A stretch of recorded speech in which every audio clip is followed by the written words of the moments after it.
ಈ ವಿಡಿಯೋದಲ್ಲಿ division tag ಬಗ್ಗೆ ಲಿಸ್ಟ್ ಮತ್ತು ಟೇಬಲ್ನ HTML ನಲ್ಲಿ ಹೇಗೆ ಕ್ರಿಯೇಟ್ ಮಾಡೋದು ಅಂತ ತಿಳ್ಕೊಳ್ಳೋಣ. ಈ ವಿಡಿಯೋ ಸ್ಟಾರ್ಟ್ ಮಾಡೋಕ್ಕೂ ಮುಂಚೆ ಇನ್ನೂ ಯಾರ್ಯಾರು ನಮ್ಮ ಚಾನಲ್ಗೆ ಸಬ್ಸ್ಕ್ರೈಬ್ ಆಗಿಲ್ಲ ಬೇಗ ಸಬ್ಸ್ಕ್ರೈಬ್ ಆಗಿ. ಓಕೆ, ಈಗ ವಿಡಿಯೋ ಮುಂದುವರಿಸೋಣ. ಫಸ್ಟು ನಾವು ಡಿವಿಷನ್ ಟ್ಯಾಗ್ ಬಗ್ಗೆ ನೋಡೋಣ. ಈ ಡಿವಿಷನ್ನ ಡಿವ್ ಟ್ಯಾಗಿಂದ ಬರಿತೀವಿ. ನಾವು ಒಂದು ವೆಬ್ಸೈಟ್ ಕ್ರಿಯೇಟ್ ಮಾಡಬೇಕಾದ್ರೆ ಕೆಲವು ಡಿವಿಷನ್ ಮಾಡ್ತೀವಿ. Like heading bar, navigation bar, section bar, article bar, main page, footer, ಈ ಥರ.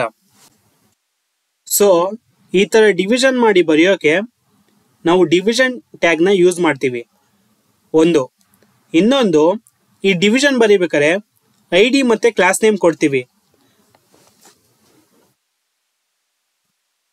ಎಕ್ಸಾಂಪಲ್ ಆಗಿ ನಾನು ಇವಾಗ ಒಂದು ವೆಬ್ಸೈಟ್ ಒಳಗೆ ಒಂದು ಆರ್ಟಿಕಲ್ ಬರೀಬೇಕು.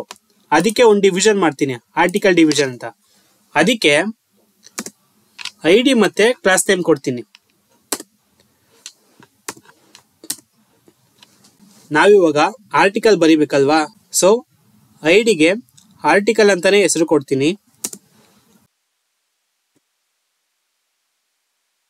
ಮತ್ತೆ ಕ್ಲಾಸ್ ನೇಮ್ ಕೊಡೋಣ. ಕ್ಲಾಸ್ಗೂ ನಾನು ಆರ್ಟಿಕಲ್ ಅಂತಾನೆ ಹೆಸರು ಕೊಡ್ತೀನಿ. ಈ ID ಮತ್ತೆ ಕ್ಲಾಸ್ ನೇಮ್ನ ಏನು ಬೇಕಾದ್ರೂ ಕೊಡ್ಬೋದು. ನಾನು ಆರ್ಟಿಕಲ್ ಅಂತ ಕೊಟ್ಟಿದ್ದೀನಿ, ನೀವು ಏನು ಬೇಕಾದ್ರೂ ಕೊಡ್ಬೋದು. ಈ ID ಮತ್ತೆ ಕ್ಲಾಸ್ನ CSS ನಲ್ಲಿ ಯೂಸ್ ಆಗುತ್ತೆ.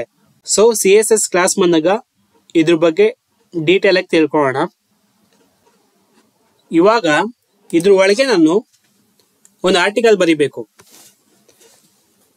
ಆರ್ಟಿಕಲ್ ಹೆಡ್ಡಿಂಗ್ನ H1 ಅಲ್ಲಿ ತಗೋತೀನಿ.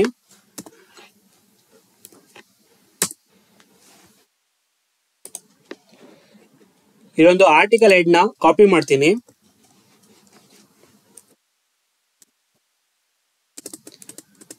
ನೆಕ್ಸ್ಟ್ ಒಂದು ಆರ್ಟಿಕಲ್ನ P ನಲ್ಲಿ ಬರಿತೀನಿ, ಪ್ಯಾರಾಗ್ರಾಫ್.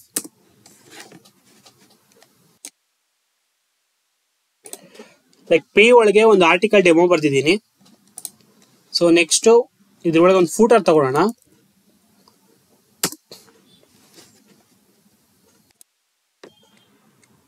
ಇಲ್ಲೊಂದು ಫೂಟರ್ ಬರ್ತಿದ್ದೀನಿ. ಇವಾಗ ರನ್ ಮಾಡಿದ್ರೆ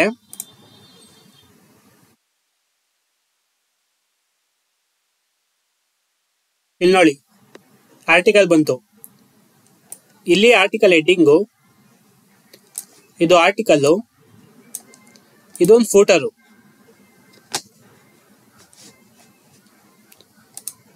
ಸೊ ಇದೇ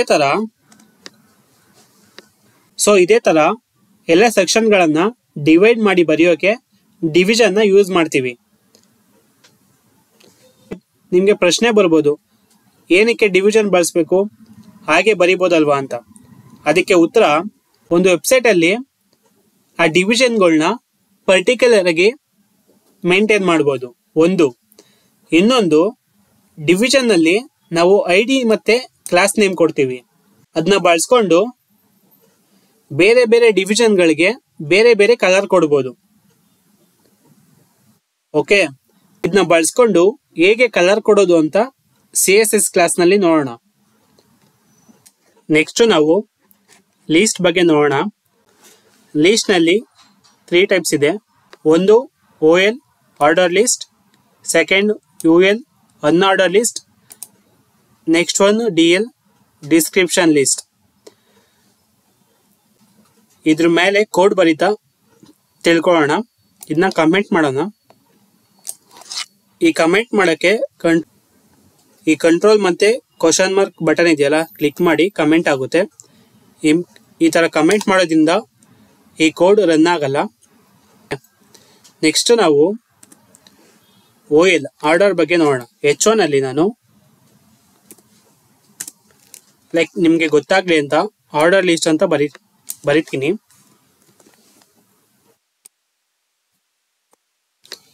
ಓಕೆ, ಆರ್ಡರ್ ಲಿಸ್ಟ್ ಬರಿಬೇಕಾದ್ರೆ OL ಟ್ಯಾಗ್ ಒಳಗೆ ಬರೀಬೇಕು. OL ಟ್ಯಾಗ್ ಒಳಗೆ ನಾವು ಲೀಸ್ಟ್ನ ಬರಿಬೇಕು. OL ಒಳಗೆ LI ಟ್ಯಾಗ್ ಒಳಗೆ ಬರೀಬೇಕು. LI ಅಂದರೆ ಲೀಸ್ಟ್ ಅಂತ. ನಾವು ಕಂಟ್ರಿ ನೇಮ್ಗಳನ್ನ ಬರೆಯೋಣ. ಫಸ್ಟು ನಾನು ಇಂಡಿಯಾ ಅಂತ ಬರಿತೀನಿ.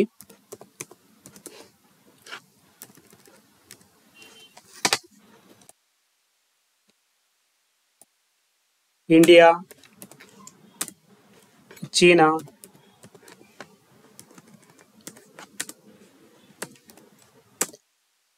USA,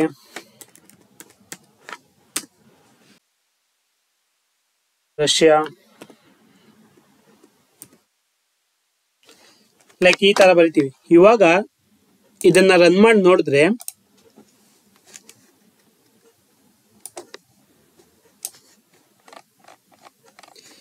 ಇಲ್ಲಿ ನೋಡಿ ಆರ್ಡರ್ ಲಿಸ್ಟ್ ಬಂದಿದೆ. ಸೊ ಈ ಆರ್ಡರ್ ಲಿಸ್ಟ್ ಅಂದ್ರೆ ಇಲ್ಲಿ 1 2 3 4 ಅಂತ ಬಂದಿದೆಯಲ್ಲ, ಇದನ್ನ ಚೇಂಜ್ ಕೂಡ ಮಾಡಬಹುದು. ಲೈಕ್ ಟೈಪ್ ಅಂತ ಬರೀರಿ. ಟೈಪ್ ಅಂತ ಮಾಡಿದ್ರೆ ಇಲ್ಲಿ ನೋಡ್ಬೋದು ನೀವು ನಂಬರ್ಸು, ಸ್ಪೆಲ್ಲಿಂಗ್ಸು ಬಿಗ್ ಲೆಟರ್ ಅಲ್ಲಿ, ಸ್ಮಾಲ್ ಲೆಟರ್ ಅಲ್ಲಿ, ಇಲ್ಲಿ ರೋಮನ್ ಸಂಖ್ಯೆಗಳು, ಇಲ್ಲಿ ಈ ತರ ಟೈಪ್ ಬರುತ್ತೆ. ನೀವು ಯಾವ್ದು ಬೇಕೋ ತಗೋಬಹುದು. ಲೈಕ್ ನಾನು ಇವಾಗ ಎ ತರ ತಗೊಂಡ್ರೆ ಸ್ಮಾಲ್ ಎ, ಇಲ್ಲಿ ನೋಡ್ಬೋದು ABCD ಅಂತ ಸ್ಮಾಲ್ ಎಲ್ ಬಂತು. ಅದೇ ತರ ನಾನು ಬಿಗ್ ಎ ತಗೊಂಡ್ರೆ ABCD ಅಂತ ಬಿಗ್ ಲೆಟರ್ ಅಲ್ಲಿ ಬಂತು. ಸೊ ಹೀಗೆ ನೀವು ಯಾವ್ದು ತಗೋತೀರಾ ಅದು ಆ ಆರ್ಡರ್ ಅಲ್ಲಿ ಬರುತ್ತೆ. ಓಕೆ, ನೆಕ್ಸ್ಟ್ ಬಂದು ಅನ್ಆರ್ಡರ್ ಲಿಸ್ಟ್. ಅದಕ್ಕೆ ನಾವು UL ಒಳಗೆ ಬರಿತೀವಿ.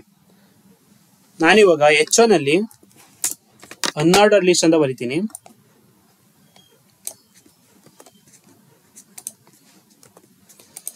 ಅನ್ಆರ್ಡರ್ ಲಿಸ್ಟ್ ಬರಿಬೇಕಾದ್ರೆ ನೀವು UL ಒಳಗೆ ಬರಿಬೇಕು.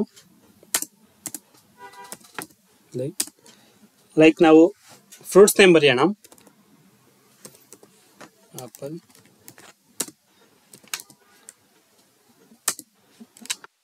ಆರೆಂಜ್,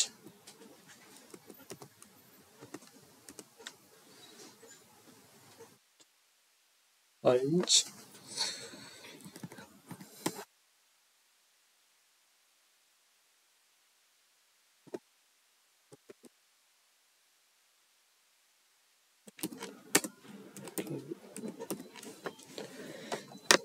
ಇವಾಗ ಇಲ್ಲಿ ನೋಡಿದ್ರೆ ಅನ್ಆರ್ಡರ್ಡ್ ಲಿಸ್ಟ್ ಆಗಿ ಬಂದಿದೆ.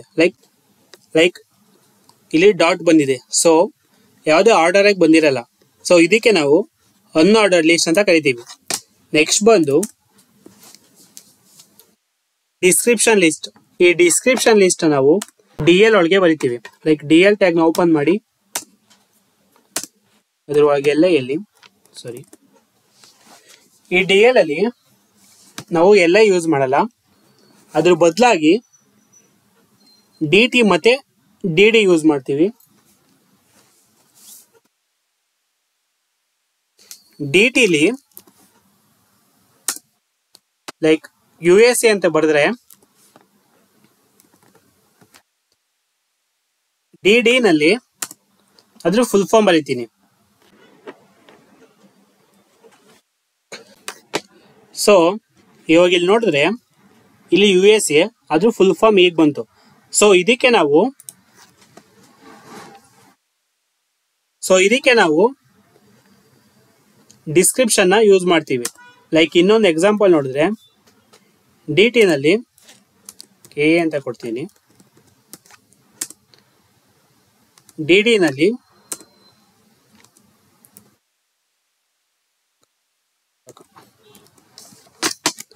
ಸೊ ಇಲ್ಲಿ ನೋಡಿದ್ರೆ ಇಲ್ಲಿ KA, ಇಲ್ಲಿ ಕರ್ನಾಟಕ. ಸೊ ಈ ತರ ಡಿಸ್ಕ್ರಿಪ್ಷನ್ ಆಗಿ ಬರುತ್ತೆ. ಸೊ ಅದಕ್ಕೆ ನಾವು ಡಿಸ್ಕ್ರಿಪ್ಷನ್ ಲಿಸ್ಟ್ ನ DL ಆಗಿ ಯೂಸ್ ಮಾಡ್ತೀವಿ.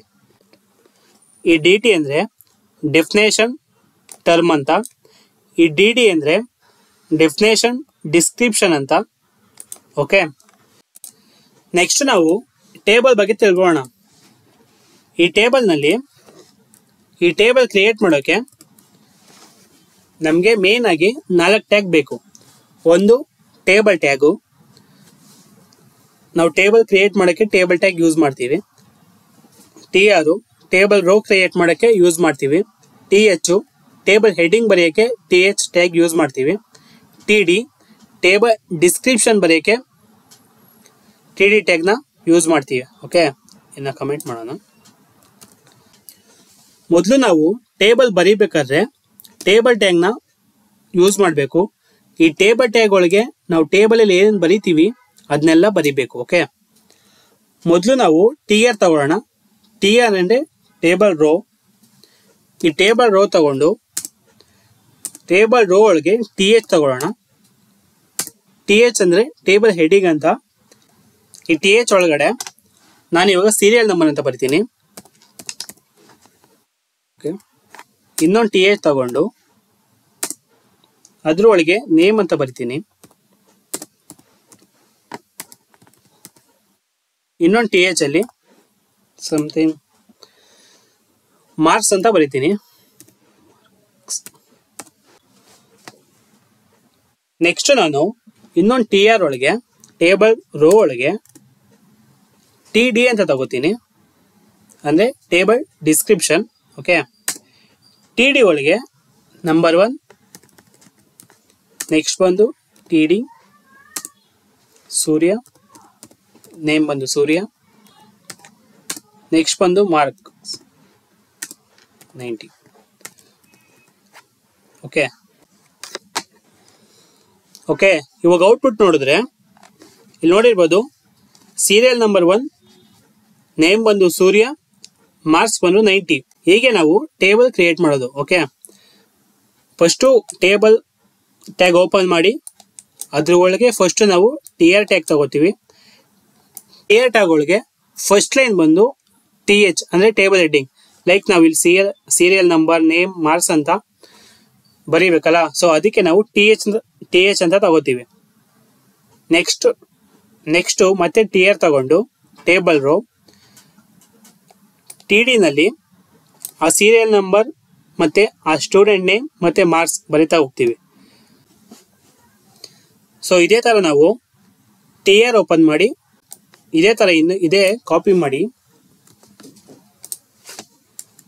ಪೇಸ್ಟ್ ಮಾಡಿದ್ರೆ ನೋಡಿ ಇನ್ನೊಂದು ಬಂತು.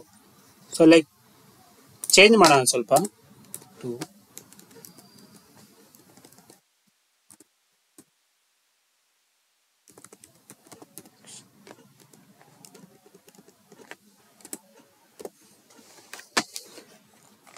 ಇವಾಗ ನೋಡಿದ್ರೆ ಇಲ್ಲೊಂದು ಸ್ಟೂಡೆಂಟ್ದು ಶೋ ಆಯ್ತು. ಸೊ ಇದೇ ತರ ನಾವು ಎಷ್ಟು ಬೇಕಾದ್ರೂ ಬರಿಬೋದು.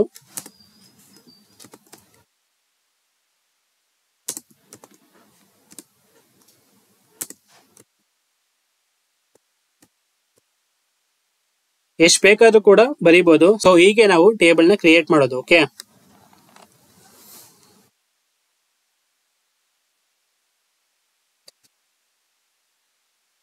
ಈ ಕ್ಲಾಸ್ ನಲ್ಲಿ ಏನೇನು ತಿಳ್ಕೊಂಡಿವಿ ಅಂತ ಒಂದ್ಸರಿ ರಿಪೀಟ್ ಆಗಿ ನೋಡೋಣ. ಮೊದಲು ನಾವು ಡಿವಿಷನ್ ಬಗ್ಗೆ ತಿಳ್ಕೊಂಡ್ವಿ. ಒಂದು ವೆಬ್ಸೈಟ್ ಅಲ್ಲಿ navigation bar, section bar, main bar ಆ ಥರ ಡಿವಿಷನ್ ಆಗಿ ಡಿವೈಡ್ ಮಾಡೋಕ್ಕೆ ಡಿವಿಷನ್ ಟ್ಯಾಗ್ ನ ಯೂಸ್ ಮಾಡ್ತಾರೆ. ಅದಕ್ಕೆ ಐ ಡಿ ಮತ್ತೆ ಕ್ಲಾಸ್ ನೇಮ್ ಕೊಡಬೇಕು. ಅದು ಏನಕ್ಕೆ ಅಂದರೆ CSS ಕಲರೈಸ್ ಮಾಡೋಕ್ಕೆ ಯೂಸ್ ಆಗುತ್ತೆ. ನೆಕ್ಸ್ಟ್ ಬಂದು ಲೀಸ್ಟು. ಈ ಲೀಸ್ಟ್ನಲ್ಲಿ 3 types: order list, unorder list, description list. Order ಲಿಸ್ಟಲ್ಲಿ ಟೈಪಲ್ಲಿ A1 2 3, small a, Roman numbers ಏನು ಬೇಕಾದ್ರೂ ಕೊಡ್ಬೋದು. ನೆಕ್ಸ್ಟ್ ಬಂದು ಅನ್ಆರ್ಡರ್ ಲಿಸ್ಟ್. ಇದು ಅನ್ಆರ್ಡರ್ ಆಗಿ ಬರುತ್ತೆ, ಡಾಟ್ ಆಗಿ. ನೆಕ್ಸ್ಟ್ ಬಂದು ಡಿಸ್ಕ್ರಿಪ್ಷನ್ ಲಿಸ್ಟ್. ಇದು ಡಿಸ್ಕ್ರಿಪ್ಷನ್ ಥರ ಬರುತ್ತೆ. ಲೈಕ್ ನಾವು ಯಾವುದಾದ್ರು ಒಂದು ಶಾರ್ಟ್ ಫಾರ್ಮಲ್ಲಿ ಬರೆದು ಫುಲ್ ಫಾರ್ಮಲ್ಲಿ ಬರೀಬೇಕಾದ್ರೆ ಇದನ್ನ ಯೂಸ್ ಮಾಡ್ತೀವಿ. ಓಕೆ, ನೆಕ್ಸ್ಟ್ ಬಂದು ಟೇಬಲ್ಲು. ನಾವು ಟೇಬಲ್ ಕ್ರಿಯೇಟ್ ಮಾಡೋಕ್ಕೆ ಮೇನ್ ಆಗಿ table row, table heading, table description ಈ ಟ್ಯಾಗ್ಗಳು ಬೇಕು. ನಾವು ಯಾವುದೇ ಟೇಬಲ್ ಬರಿಬೇಕಾದ್ರೂ ಟೇಬಲ್ ಟ್ಯಾಗ್ ಒಳಗೆ ಬರಿತೀವಿ. ಮೊದಲು ನಾವು ಟಿ ಆರ್ ಅಂದರೆ ಟೇಬಲ್ ರೋ, ಟಿ ಆರ್ ಅಂದರೆ ಟೇಬಲ್ ರೋ. ಈ ಟೇಬಲ್ ರೋ ಒಳಗೆ ಮೊದಲು ನಾವು ಟಿ ಎಚ್ ಬರಿತೀವಿ.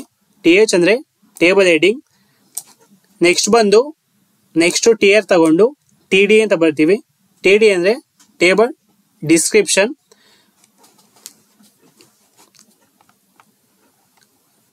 ಮೊದಲು ಬರೆಯೋದು ಟೇಬಲ್ ಹೆಡ್ಡಿಂಗ್, ಆಮೇಲೆ ಬರಿತಾ ಹೋಗೋದೆಲ್ಲ ಅದ್ರ ಇನ್ಫಾರ್ಮೇಷನ್.